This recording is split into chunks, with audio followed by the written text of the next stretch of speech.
காலையில் எந்திரிச்சோன்னே செம்ம மழை. இன்னைக்கு நவம்பர் 29. காலையில் எந்திரிச்சோன்னே அப்படி மலைச்சாரல், அருவியிலேருந்து மலை சாரல் அடிக்கிற மாதிரி, அந்த தண்ணி சாரல் அடிக்கல அந்த மாதிரி தூரிக்கிட்டே இருந்துச்சு.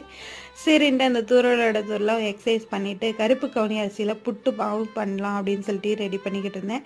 புட்டு மாவு ஆல்ரெடி நான் வீட்டில் தான் ரெடி பண்ணேன். உங்களுக்கு ஷேர் பண்ணலாம்னு நினச்சி வீடியோவில் எடுத்து வச்சுருந்தேன். போன வீடியோவில் நான் சொல்லியிருந்தேன் என்னோடய ஃபோனை ஹேக் பண்ணிட்டாங்க அப்படின்ட்டு. அதனால என்னோடய வீடியோவை என்னோடய மொபைலை ரீசெட் பண்ணிட்டேன். வேறு எதுவும் இல்லை. இந்த இந்த குவைட்ஸ் நல்லா இருக்குல்ல. இங்கே மீசையில் பாரதியும் உண்டு, மீசையுள்ள அன்னை தெரசாவும் உண்டு. புரட்சி ஆண்களால் மட்டுமே செய்ய முடிந்ததல்ல, அன்பு பெண்களால் மட்டுமே தர முடிந்ததல்ல. ஆணுக்குள்ளும் மென்மையுண்டு, பெண்ணுக்குள்ளும் வீரம் உண்டு. பண்ணாத தப்புக்கு யாராவது ஏதாவது என்னை சொல்லி திட்டினாங்கன்னா சும்மா வெளுத்து வாங்கிடுவேன். அதே நான் தப்பு பண்ணி திட்டு வாங்கினேன்னா அதையுமே சொல்ல மாட்டேன். சரி விடு பார்த்துக்கலாம் அப்படின்னு சொல்லி விட்டுவேன். நீங்களும் இந்த மாதிரி இருக்குங்கன்னா